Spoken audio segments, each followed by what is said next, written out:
আসসালামু আলাইকুম রহমতুল্লাহি ওবরকাতুহু। সম্মানিত দর্শক, ভারত এবং বাংলাদেশের যে সম্পর্ক স্বাধীনতার পর থেকে আজ অবধি, এটি সবসময়ই একটা জটিল আবর্তে ঘুরপাক খাচ্ছে।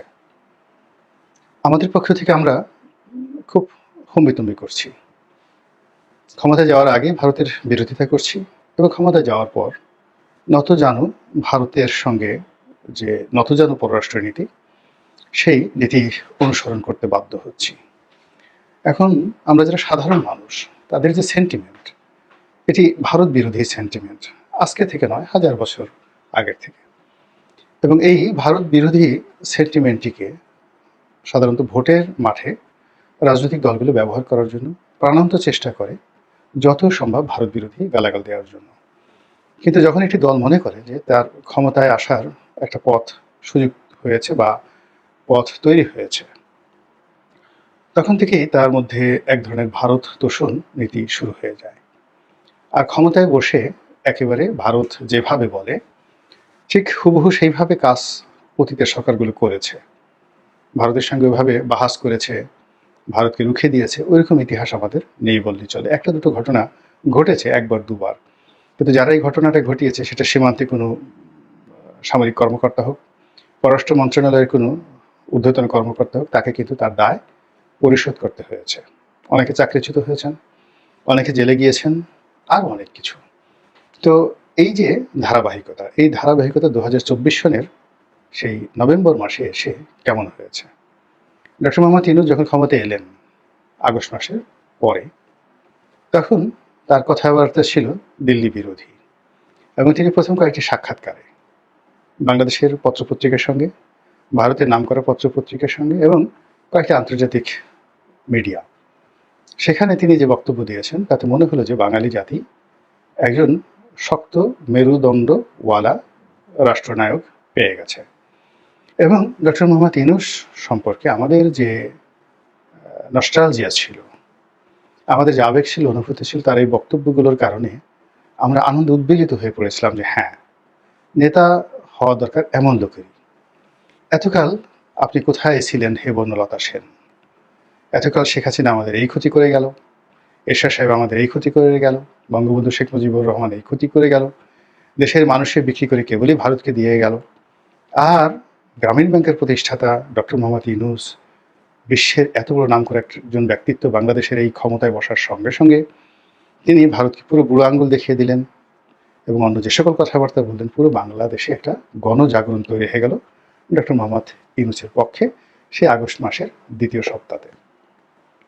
কিন্তু এটা ক্ষণস্থায়ী, খুবই ক্ষণস্থায়ী। এক সপ্তাহ এই আবেগ আমরাও ধরে রাখতে পারলাম না, ডক্টর মোহাম্মদ ইউনূস তিনিও আর এগোতে পারলেন না। তার পররাষ্ট্র উপদেষ্টা তৌফিক সাহেবের কিছু বক্তব্য, তারপর আরও সরকারে যারা কর্তা ব্যক্তি রয়েছেন তাদের কিছু কর্মকাণ্ড, সব মিলিয়ে মনে হলো যে ভারতকে তোষণ করার জন্য যে পুরনো হাতিয়ার আমাদের অতীতে রাজনীতিবিদরা ব্যবহার করে আসছিল, সেই একই হাতিয়ার ব্যবহার করে ডক্টর মোহাম্মদ ইউনূস তার চলার পথকে মসৃণ করতে যাচ্ছেন।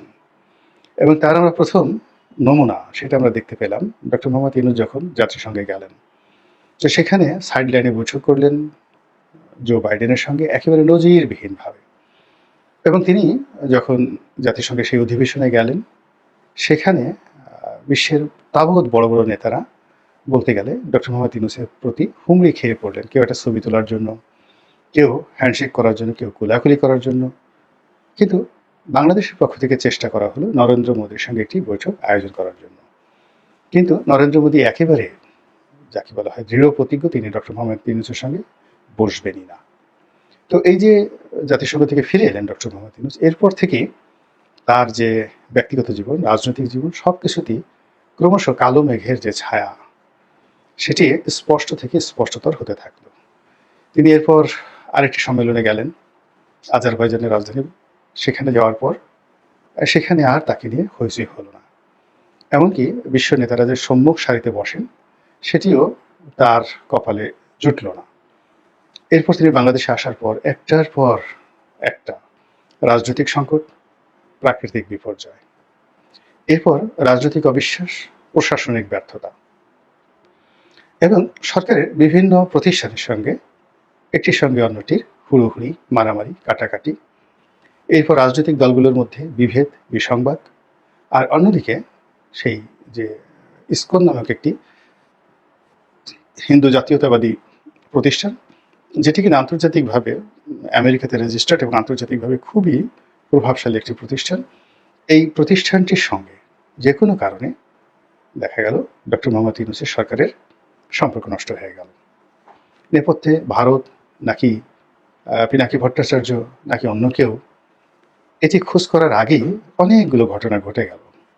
ইসকনের যিনি বাংলাদেশের প্রধান চিন্ময় প্রভু, তিনি গ্রেপ্তার হলেন, আর তার সেই গ্রেপ্তারকে কেন্দ্র করে আরও অনেক কিছু ঘটল ঢাকাতে, দিল্লিতে, কলকাতাতে এবং জাতিসংঘের যে সদর দপ্তরে, ইউরোপীয় ইউনিয়নে, আরও অনেক জায়গাতে, যা কিনা ডক্টর মোহাম্মদ ইউনূস সরকারের জন্য রীতিমতো একেবারে বিষ ফোড়া হয়ে দেখা দিয়েছে। ভারতের শক্তিশালী গণমাধ্যমগুলো 10 মুখে প্রচার করছে যে বাংলাদেশে স্মরণকালের সবচেয়ে ভয়াবহ হিন্দু নির্যাতন শুরু হয়েছে। ডক্টর মোহাম্মদ ইউনূসের যে অন্তর্বর্তীকালীন সরকার, এই সরকারের উপরে যারা ভর করে আছে, এরা সবাই উগ্র জঙ্গিবাদকে লালন করে, এবং ভারত যদি খুব দ্রুত ব্যবস্থা না নেয়, সেক্ষেত্রে এই যে ডক্টর মোহাম্মদ ইউনূসের যে জঙ্গিবাদ বা তার যে তালিবানের শাসন, এটি ভারতের স্বাধীনতা এবং সার্বভৌমত্বকে এটি তছনছ করে দেবে। এবং ভারতের যে বিভিন্ন এলাকাতে যে বিচ্ছিন্নতাবাদী আন্দোলন চলছে, ক্ষেত্র বিশেষে উগ্রবাদী যুদ্ধ চলছে, এগুলো আর নিয়ন্ত্রণের মধ্যে থাকবে না। কি করতে হবে? বাংলাদেশকে টুকরো টুকরো করে ফেলতে হবে। কয় টুকরো? কেউ বলে 2 টুকরো, কেউ বলে 3 টুকরো, কেউ বলে বাংলাদেশ দখল করে সেখানে হিন্দু দেশ নাম করা হোক। এইরকম প্রচার, তাও আবার জানা তেনা নয়, ভারতের বড় বড় মিডিয়া।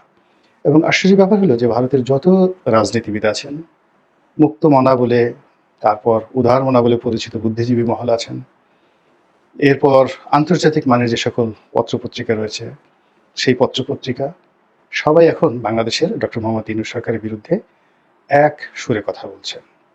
সেখানকার চলচ্চিত্রের নায়ক নায়িকা, গায়ক গায়িকা যাদের খুব সামাজিক ইনফ্লুয়েন্স রয়েছে, তারাও বাংলাদেশের বিরুদ্ধে কথা বলছেন।